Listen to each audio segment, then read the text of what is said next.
Good afternoon and welcome back to the afternoon commute with Hopi living in the city. It is, according to my dash, 102 degrees outside, and we are getting ready to head south from Central Phoenix to the Chandler area. So sit back, relax, and enjoy the ride.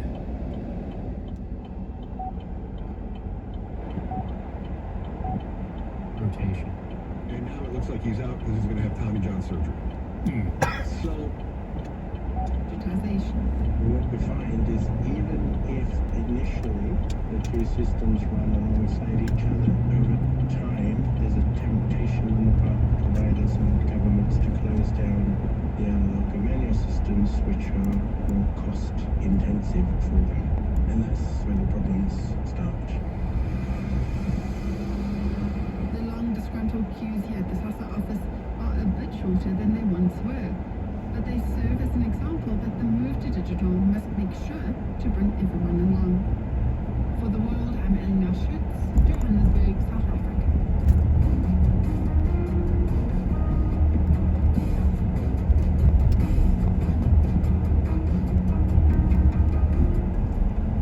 After a long, painful history of discrimination, the Mapuche people in Chile are reclaiming their heritage. The nearly lost traditions include spiritual practices and an ancient sport.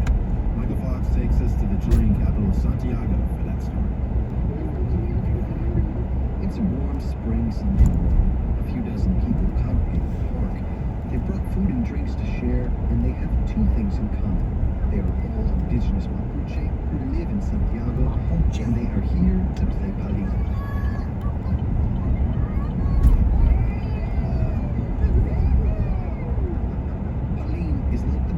Version of field hockey, played with a hard wooden ball, though here they're using a tennis ball to keep it safe. They say their ancestors have played it for thousands of years, and one of the things that really stands out here, almost everyone plays. On the field there are men, women, little girls, and grandparents like 55-year-old Oriana Castro.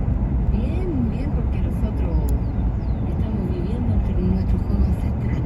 It feels so good to play, she says, because we're living our ancestral game. Mapuches are ambassadors of our own culture, and it's beautiful because they didn't teach us this as a child. This is something beautiful that we are experiencing now. 35-year-old Javier Soto Antigual is the coach and leader of these weekend games in the Santiago neighborhood of Pedro Aguirre Cerda. Hay mucha población mapuche, ¿ya? Y la gente mapuche de aquí vive no como mapuche.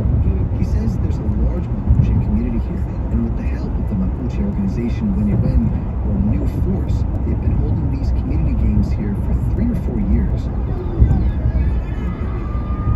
There are some key differences between hockey and pali.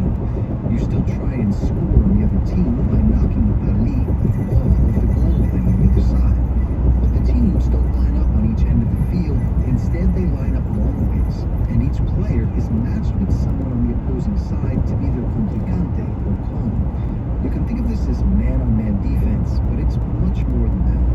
Soto Antigual explains that you play against your pawn, but you're also connected to him or her.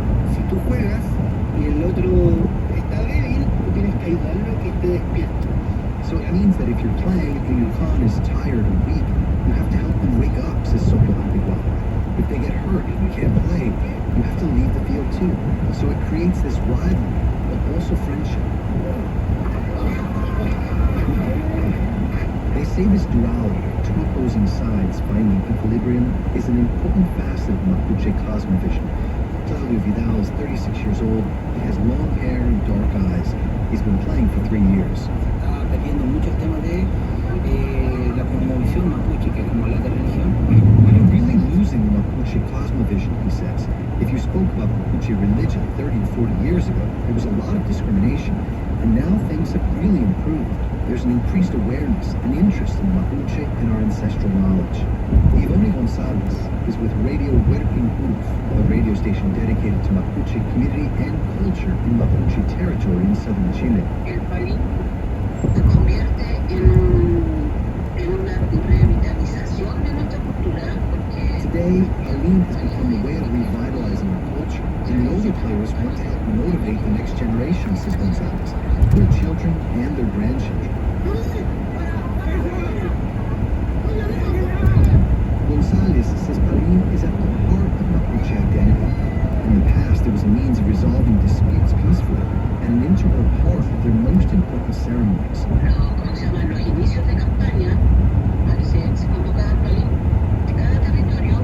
Today, she says, Mapuche candidates running for local office often kick off their campaigns with Palin. It's played before community meetings, and it's got a competitive side too, with some teams traveling to compete in different cities.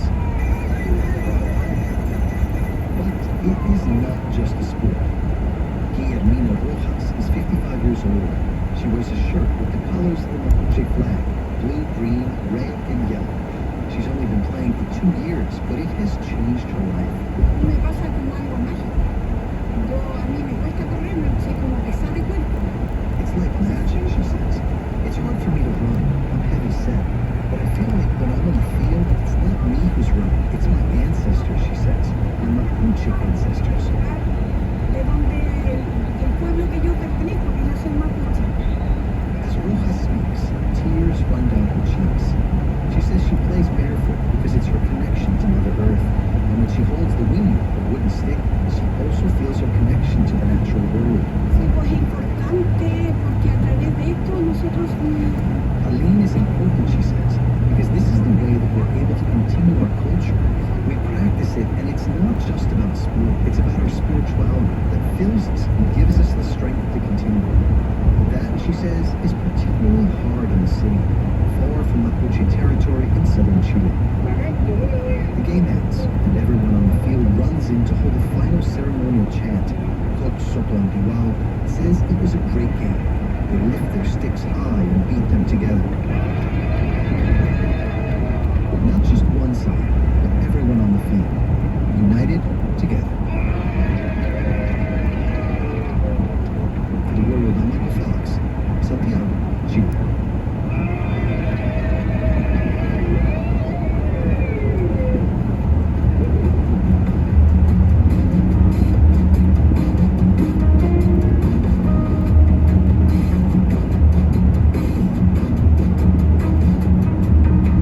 Just 15 minutes away. For more news, go to ktar.com, brought to you by Wi-Fi. Well, we already hit 99, breaking a record for today here in Phoenix. Overnight low 67 is what we're expecting, and tomorrow 96. And right now in Peoria, it's 98 degrees. Weather brought to you by Howard Air and Plumbing. Weather replace the repair, call Howard Air and Plumbing. It's Gatos, and it's an exciting time for baseball fans here in the Valley. And Connecticut wants to... Is supported by BetterHelp, committed to supporting mental health through therapy. Clients are matched with one of 30,000 therapists and can communicate via video, chat, or phone at betterhelp.com/help. And by Progressive Insurance. From car insurance quotes to buying, Progressive Insurance offers a variety of ways to stay protected. More at progressive.com or 1-800-PROGRESSIVE. And you're listening to The World on KJZZ. We are on air, online at kjzz.org, and of course on your phone with the mobile app. Download that and take us with you anywhere you happen to be. Thanks for joining us today. Support for KJZZ's coordination program comes from local Kia dealers. The Kia Niro Hybrid combines crossover versatility with hybrid performance, getting an EPA estimated 53 miles per gallon. More at Kia.com. Well, speaking of cars, on the Red Mountain 202 eastbound near Val Vista Drive, we still have a crash blocking the HOV lane. Lawmakers were split by party at a hearing Tuesday over how much attention they paid to sharing of sensitive military information with a journalist on Signal. Find out more about that coming up in 10 minutes on All Things Considered. When you include KJZZ in your will or trust, you're helping share trusted news. I feel alive again! Packing a Camry full of plants to redo your garden. My growth up is back. Loading up rods and reels into a Corolla Cross for a fly fishing trip. I got one! Hey, sorry. And hitching up the boat to a Grand Highlander for a lake day. I haven't water skied in a long time! Live out your spring fantasies with a new Toyota. Come in today. Go from dreaming it to driving it. Dealer inventory may vary. See your participating Toyota dealer for details. Let's go places. Hey, it's Jim Sharp. Arizona Senator Mark Kelly's thoughts on a major national security faux pas coming up on the next Arizona's Morning News. Join Madonna Murphy and me from 5 to 8 a.m. tomorrow. Chris and Joe Show, KTAR News. And on the KTAR News app, you can tap on that microphone icon and leave us a message. Say something insightful or funny or crazy. We might even play that on the air. We've been talking about the Diamondbacks are trying to get to keep all of the sales tax stuff. Brands like Neo, Geely, and especially BYD have become extremely popular. You might be thinking, wait, I've never seen a Chinese EV. That's because you probably haven't. President Biden is taking a hard line on Chinese imports, charging a 100% tariff on electric vehicles. A move the president says will help U.S. companies counter the Chinese government's, quote, cheating and anti-competitive practices. Biden imposed that 100% tariff in the spring of 2024. The European Union followed, ratcheting up tariffs to as much as 45%. The US and Europe complain that the Chinese government gives the Chinese brands an unfair advantage through subsidies and more. So what does this all mean for the future of the Chinese and American car industries? Great question, and one that Jane Perlez explores in the podcast Face Off, U.S. versus China. Jane joins us now. Jane, welcome back. Great to be with you, Michael. So let's get into the story of one of the best-known Chinese electric vehicles, BYD. Build Your Dream. That's kind of the company's name. How did BYD get its start? Well, it was a big battery maker, and there was this very smart guy in China, Wang Chunqiu, who had been making batteries for Motorola, and he decided to buy a car company, and along the way, he attracted a big investment from Warren Buffett, $250 million. And actually, Buffett said later that he was investing in the batteries, not so much the cars. As time went on, Wang hired Audi car designer, very smart one, and Build Your Dream, BYD, was born. So in your reporting on electric vehicles, Jane, you spoke of Michael Dunn. He was a U.S. car executive in China and writes about electric vehicles. This is how he says people thought about BYD back in 2009. BYD was an outsider, long shot. The cars it put together, nobody really wanted. That was a sentiment until Buffett invested. And then suddenly the tenor changed. Oh, this company's legit. That was Michael Dunn, a GM executive during BYD's rise. Jane, what were American car makers saying about China's ambitions for electric vehicles back then? I don't think they were paying any notice at all, but they should have been, because the Chinese government started this program called Made in China 2025. They started that in 2014. And among the 10 things that they were going to develop super hard and super fast by 2025 was EVs. But the American car makers remained extremely, extremely skeptical. And in a way, it was hard for the Chinese customers to imagine Chinese cars coming into the market. It was in fact impossible to imagine that change.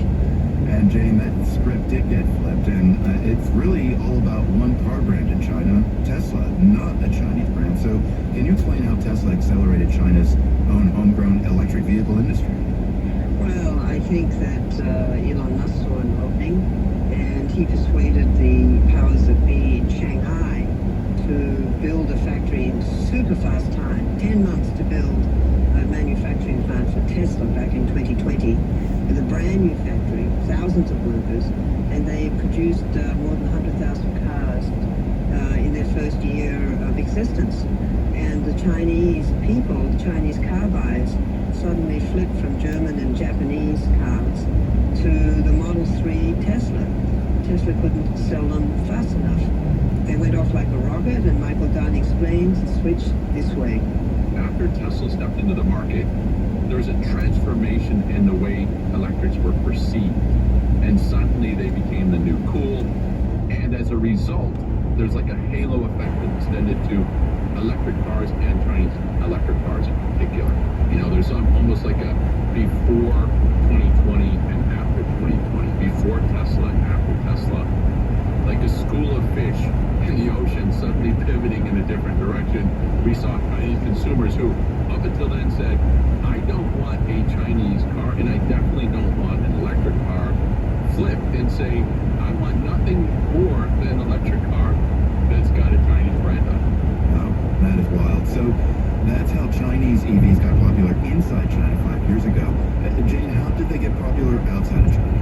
Well, they started to sell them in Global South, and then they started to make factories in other countries, and they became very popular in, say, countries like Norway.